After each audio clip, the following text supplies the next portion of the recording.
O Brasil que dá certo convive diariamente com um país que parece que tudo vai dar errado. Essa é a percepção de quem vive dentro do Brasil, mas também de quem vive fora do país há muito tempo. Para o jornalista Caio Blinder, de Nova York, essa instabilidade em relação ao país é resultado da própria oscilação na política e economia que o Brasil gera. E apesar de entender que quem vive dentro da turbulência espera ansiosamente pela estabilidade, para ele o momento é de muito trabalho, mas ainda de paciência. Caio, qual é exatamente o grau de imagem positiva, ou pelo menos nessa balança que o Brasil tem em relação ao mundo, que o mundo olha para o Brasil, até porque o Brasil está interessado nisso, é natural, se tornou um jogador do mercado hoje para valer, isso já faz alguns anos. Mas qual é o momento hoje do Brasil? É o país do futuro, é o país do presente, é o país com problemas só de um solavanco? O que está acontecendo hoje? Que ano que nós estamos? Se fosse 2009, eu ia falar uma coisa. Se fosse 2010, bom, então, depende do ano. Então é um gráfico. É um gráfico, é uma coisa ciclotímica, altos e baixos, sabe? Se passa do pessimismo para o otimismo, do deslumbramento para o negativismo, sabe? É uma coisa muito ciclotímica, uma coisa até brasileira. Você vê o Brasil de forma brasileira lá fora. Estamos em 2015, então esse é um ano realmente muito sóbrio, muito de decepção, de cobrança. Então é um ano muito negativo sobre o Brasil, sabe? O Brasil nos decepcionou outra vez. E é culpa sempre nossa ou da forma como as pessoas enxergaram e talvez enxergaram errado e por isso se decepcionaram mais, ou não? A minha visão em geral é que é muito mais fruto, sabe? Você tem uma espécie de um aspirador de pó, as pessoas de fora, que em geral são muitos brasileiros também que estão aqui fora, nos think tanks, né? Brasileiros que dão aula em universidades nos Estados Unidos, na Europa, ou alguns jornalistas influentes, entre os quais eu não me incluo, que passam muito essa percepção do Brasil para pessoas aqui, do chamado mercado financeiro, tem os analistas, e também a percepção que jornalistas estrangeiros baseados no Brasil passam para fora. Então, em geral, é uma visão muito brasileira que vem para fora. E gente que trabalha muito com resultado. Acho que isso explica muito essa ciclotimia com o Brasil. Porque quem acompanha muito o Brasil para valer não é o cidadão comum. Ele não está interessado em Brasil. Então, deixa eu fazer uma pergunta capciosa, se você... Mais uma capciosa? Mais uma. Bom, é uma conversa entre os jornalistas, não tem como, mas onde é que está o problema? Na forma como as pessoas esperam que o Brasil vai, eu estou imaginando o sujeito aqui fora do país, ou na forma como a gente acredita que vai dar certo? O quanto que as pessoas acham que vai dar errado porque talvez exagerem, o Brasil sempre vai gerar uma decepção, por mais que prometa coisas boas, ou na forma como nós mesmos imaginamos que vai dar certo e depois dar errado? Onde é que tem mais exagero? Eu acho que o ponto fundamental no caso do Brasil, houve muita marketagem sobre o Brasil. De um lado, o projeto Lula, sabe, o Brasil do pré-sal que vai dar o salto fenomenal. Olha aí, ingleses, nós já vamos superar vocês, a economia, manteiga. Olha, vamos ser sexta economia mundial logo, já somos de emergente, já chegando no primeiro mundo em um passo de mágica. Em uma década o Brasil é primeiro mundo. Houve essa marketagem muito intensa sobre o Brasil e houve também a marketagem maior, que eu considero que é do próprio Jim O'Neill, que cunhou a expressão BRICS. Então, tudo naquele mesmo saco, esses países, o barrancado, o momento histórico, que ajudava esse país a dar essa engatilhada, muito impulsionado pelas necessidades de commodities da China, sabe? Um certo cansaço natural das economias maduras. Então houve um momento histórico do Brasil, que todo mundo já falou 500 vezes, que foi emblemático com a capa do Economist, do foguete, o rabo do foguete no Cristo Redentor. Isso. Então essa marketagem, todo mundo participou da festa, sabe? O Brasil movido a commodities, a consumo, e esse deslumbramento que foi do Brasil e também do exterior.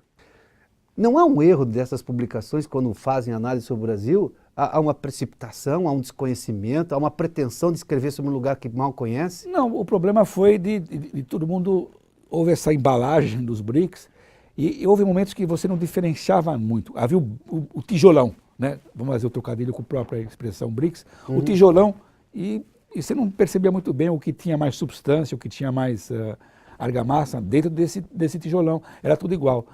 E como jornalista eu entendo isso, você precisa de narrativas. Então você pega 2015, se você me perguntar, a narrativa, a bola da vez, é a Índia. Então agora a Índia, sabe, a China está desacelerando. O porta-avião chinês resolveram agora investir mais dentro de casa, no consumo interno, combater a corrupção, mudar um pouco o modelo econômico, sabe? A Rússia é uma farsa ditatorial e movida a petróleo. Quando o preço do petróleo cai, ela sente o problema. Os 50 dólares estão fazendo um estrago, né? O Brasil, com esses 300 problemas que a gente conhece, de economia, de corrupção, petrolão, etc., né? E ainda, de repente, ainda é uma boa história, porque a Índia, de repente, surgiu um líder carismático, sabe? Tomou o poder de forma democrática, que é muito interessante, né? E então, é como você falou, esse país, de repente, com suas castas, apesar das castas, apesar da miséria, ela parece que vai fazer algumas reformas, sabe? Então, a Índia, de repente, e tem uma importância estratégica, os americanos estão namorando a Índia, que era um contrapeso contra a China, sabe? Então, está todo mundo namorando a Índia agora. É um tremendo mercado em potencial, como nós temos o mercado chinês. Então, você perde narrativa. Então, agora existe o deslumbramento com a Índia, apesar dos 500 problemas. No caso do Brasil, se você for objetivamente, eu não sou um patriota, um ufanista sobre o Brasil. Eu moro há muito tempo fora. Mas, objetivamente, desses 4 países do BRIC, o Brasil que está melhor. O Brasil não tem um vizinho maluco como a Índia tem, que é o Paquistão, um país nuclear. Tem a Argentina. Não é um país tão... Você está preocupado com a Argentina? Eu estou muito mais... Se eu fosse indiano, eu me preocupo muito mais com um país como o Paquistão. Um país, um estado falido com armas nucleares. Sabe? A Rússia, essa coisa que não... E a China é uma ditadura, sabe? Um caldeirão de pólvora social. Você não sabe o que vai acontecer lá dentro. Um país com 1000 problemas, sabe? Se a economia, eles sempre tiveram medo, se ela crescer menos de 7% ao ano, como é o que está para acontecer, as projeções para agora, para o ano que vem em seguida, você tem um sério risco de instabilidade social. Essa massa que veio do campo para as cidades, trabalhar nas fábricas, sabe, ela precisa de crescimento. A piada que eu tenho é o seguinte, se a China não tomar cuidado, vai ter uma revolução do proletariado, vai ter uma revolução comunista, porque as pessoas vão se insurgir na China contra o modelo de repressão. Você não tem sindicato, é proibido ter sindicato na China, você tem, sabe, uma imposição, uma incrível desigualdade social cada vez maior na China. Quer dizer, se eles conhecerem bem-estar social, se a maioria conhecer... Não teve. A China não teve isso. Ela está na fase ainda Inglaterra século XIX, na fase da explosão. Isso no século XXI. É isso que ela tem. Você tem um monte de gente no mundo com bem-estar social para ser comparado, né? Que não dá mais para ter. Ela não chegou nessa fase ainda, não sabe como vai resolver. O Brasil não tem esses problemas étnicos, religiosos, que tem esses vários países, sabe, ou nas suas fronteiras, sabe, então o problema do Brasil é o próprio Brasil.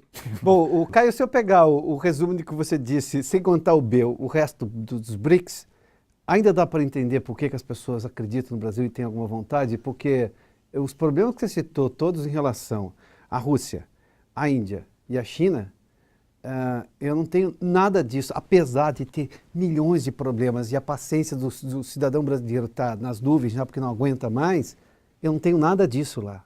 Mas esse é o motivo para você ficar ainda mais indignado, então.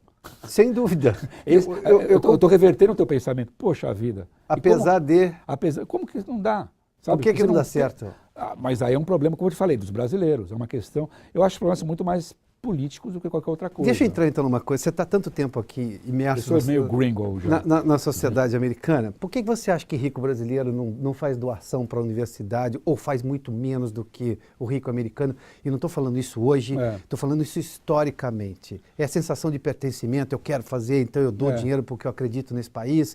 E o rico brasileiro fala assim, não, a primeira oportunidade eu vou embora para Miami, vou embora para algum outro lugar. Tem um pouco no caso americano, principalmente nos barões, né? Que chama barões do roubo, né? Do século XIX, houve também uma coisa um pouco protestante, de devolver um pouco, a gente recebeu uma coisa, o teu destino agora eu ganhei, tenho que compartilhar. E no Brasil não tem a cultura cívica no meio empresarial. Eu acho que falta isso, entre os ricos brasileiros não tem a cultura cívica, de você investir na própria sociedade, porque isso a longuíssimo prazo é benéfico para você. Então não tem, é uma classe, eu acho que é uma classe, é um pouco coisa de novo rico ainda, também. Ainda vivemos acho que é mentalidade novo rico. Aquela coisa, é mentalidade de novo rico. O Brasil é um país novo, né? Então acho que isso é até mas dá para entender. Os americanos tiveram um processo de independência diferente, tá? Mas você tem a mesma de colonização coisa com também diferente. Com a nova classe empresarial que ascendeu, nos últimos 15, 20 anos, tem uma mentalidade parecida com a do século XIX. Antigamente eram os donos das ferrovias, né? O Rockefeller com o petróleo, esse tipo de... Agora o pessoal do Vale do Silício também tem uma mentalidade, seja um Bill Gates, seja os caras do Google, sabe? Pô, vamos investir, quero acabar com a malária na África, quero acabar, sabe, ajudar não sei o quê. Eu acho que essa coisa comunitária, eu não sou uma pessoa individualista, eu sou uma pessoa comunitária, minha formação é diferente, eu tenho uma formação até de esquerda, e eu tenho essa coisa comunitária. No Brasil não tem isso muito, tem a militância política, que é diferente. Você tem o jovem militante político, então quero... O que foi 2013 para você, aquela série de manifestações? O que aquilo representou dentro da sua análise brasileira dos últimos 30 anos e do que pode ser ou que podem ser os próximos 30?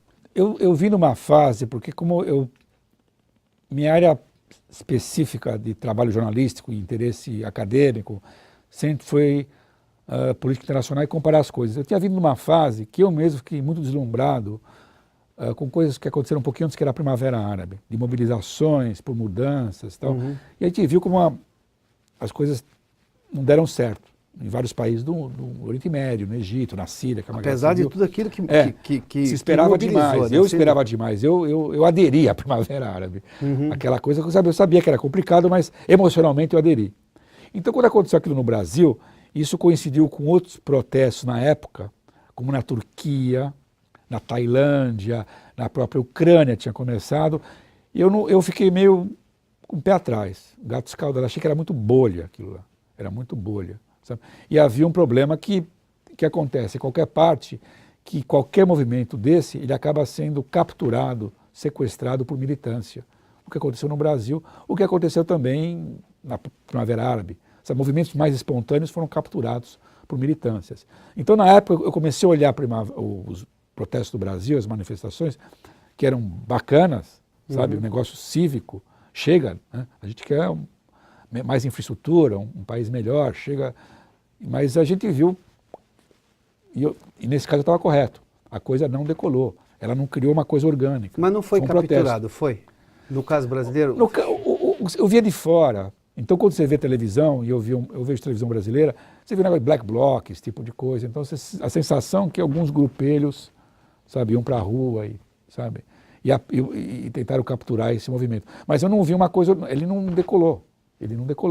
Foi um negócio maciço, mas ele se desfez, se dissipou. Parte das críticas que eu me lembro que... Desculpa, e vindo de fora, houve muita atenção do lado de fora sobre isso. Como tinha o BRIC, então de repente era parte do movimento visto de fora. Eu lembro o Fukuyama, o grande Fukuyama, o Francis Fukuyama, do fim da história, ele acompanhou muito isso no Brasil como parte, a revolução da classe média. Era uma revolução de expectativas, ou seja, a classe média queria uma vida melhor.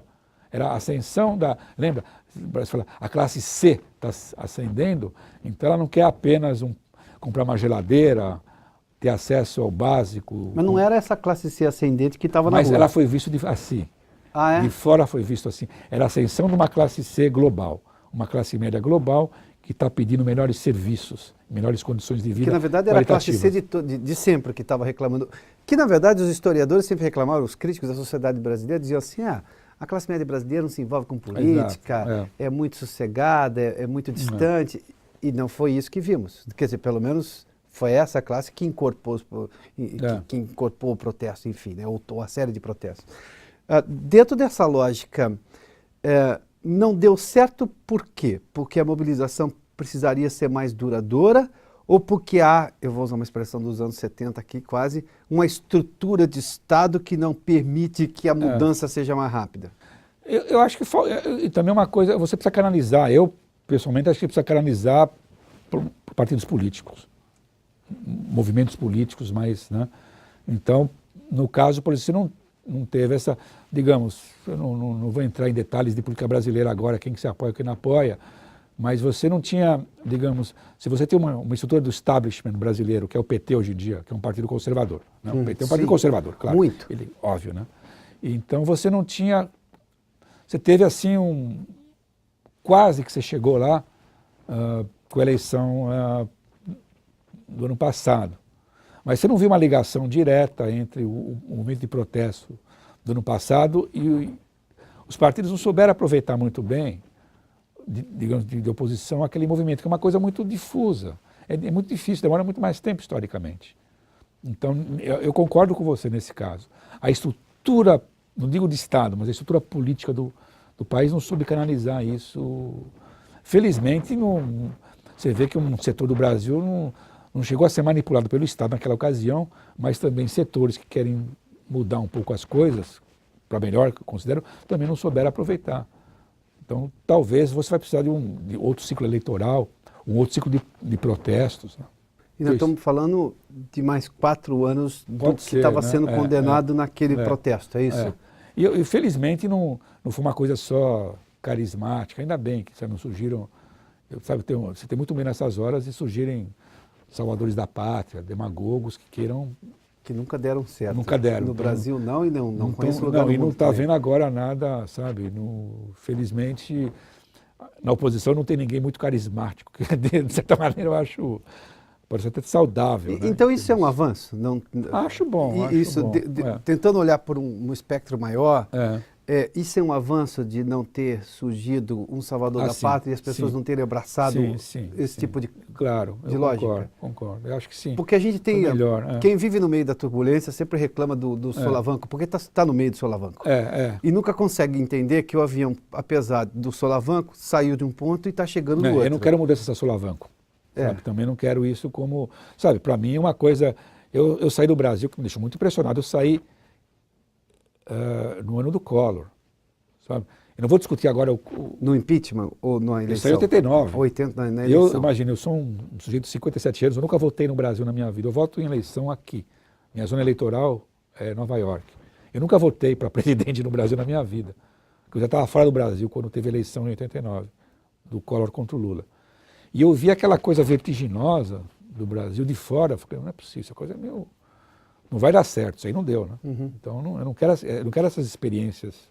Mas voltando só à história do comportamento, o próprio brasileiro que reclama se envolve, ele muda o dia a dia dele, que, por exemplo, que você não precisa de decisão de governo, você não precisa que a Dilma saia ou continue, que o Aécio ganhe ou o Aécio continue na oposição, para parar de jogar lixo no chão. Não. O comportamento brasileiro também não é, digamos, esperando que o Estado vá resolver. Concordo, ele não é cívico. Não é nem cívico, não é? Concordo. Eu vou usar a sua expressão no começo. Eu sou americano, eu uso cívico. Agora a expressão, entendi, a sociedade também, eu concordo, é reclamona, sabe? Ela é passiva, ela espera que alguém resolva. Quando alguém reclama da alta carga de impostos e deixa de reclamar da alta carga de impostos e só nega para, digamos, preciso salvar o meu... Claro. Não raro você vê isso. Embora isso não é só de brasileiro, né? Se você compara. Não, mas... É um drama, especialmente, é um drama, por isso que tem essa crise de percepção e de culturas na Europa, né? A Europa mediterrânea é isso hoje. A Itália, a Grécia, a Espanha, não. Então deixa eu pegar o exemplo talvez mais notório dessa comparação quase antropológica de quem defende que o Estado tem que dar o exemplo, que a sociedade acredita nessa tese. Ele diz assim, e vou usar o exemplo de São Paulo, da maior cidade do país lá, que é muito simples notar isso aí. O ônibus que até então era mal cuidado, o sujeito joga o lixo no ônibus, cuida mal, picha e tudo mais. O metrô, que tinha uma qualidade maior, o chão é mais limpo, o trem é mais limpo, ou seja, como eu estou oferecendo um produto melhor, o sujeito cuida mais. Quando eu ofereço um produto ruim, ele fala, bom, já que está ruim, eu vou fazer piorar. Vale esse pensamento de que o Estado tem que ser sempre o exemplo, ou a mudança vem de cima para baixo ou de baixo para cima? O Estado tem uma obrigação. Sim. Não tem a menor dúvida que o Estado tem uma obrigação. Mas eu não posso ficar só nessa posição meramente antagônica em relação ao Estado, sabe? Então, essa coisa, eu vou fazer minha parte, sabe? Você não tem que suprir o Estado, sabe? Você tem esse problema. Eu vou suprir o Estado, aquela coisa que todo mundo tem. Sabe? Então o Estado não me dá segurança, então eu vou ter uma segurança privada na minha rua, porque o Estado não está suprindo. Isso é um problema sério. Você supõe que o Estado tem que dar o básico para você, sabe? Coleta de lixo, esse tipo de coisa, né? Mas você tem que ter uma cultura, eu concordo plenamente. Tá bom, o Estado tem que pegar o lixo. Mas para que você tem que jogar o resto do sanduíche na rua? Claro, evidente. Isso não tem nada a ver com o Estado. Caio, para a gente encerrar essa entrevista... Não quero acabar falando de lixo, né? Imagina. Parece... Mas você está falando de cidadania ou não? Parece uma metáfora. Podemos mudar então. Ou estávamos falando de cidadania ou não? Pronto, tudo bem. Ou ausência de cidadania. há uma realidade. Tivemos 2013 como tivemos, falamos disso, tivemos 2014 com a Copa do Mundo, de expectativas, realidade do que foi a Copa, do passivo que tem da Copa ainda, tem mais um evento internacional, as Olimpíadas do Rio de Janeiro. Tivemos uma eleição disputada da forma como foi, com o envolvimento da população mais duro, até agressivo, enfim. Mas temos 4 anos de Dilma Rousseff. Qual é a sua expectativa em relação a... A pergunta é muito óbvia, muito simples. Não, claro, mas é a nossa realidade, é o que nos espera, claro. Nós estamos em janeiro de 2014, a data dessa entrevista, e temos 4 anos. Com tudo que já começou a acontecer. Você tem que ser otimista sobre o começo desse ano, porque as coisas vão piorar. Não, porque não dá, é uma questão de economia, e é um governo acuado tanto pelas pressões de fora, pressões econômicas, pressões da sociedade, pressões de dentro. Porque, sabe... Do anticlímax que ele próprio criou, né? E a própria, sabe, foi uma... Pessoalmente, claro que foi um engodo, sabe? Foi um engodo eleitoral, foi uma farsa eleitoral. A promessa que... Porque esse governo está enganando não só quem não votou nele, mas quem votou nele. Sim. Prometeu um monte de coisa que não vai poder cumprir, evidente.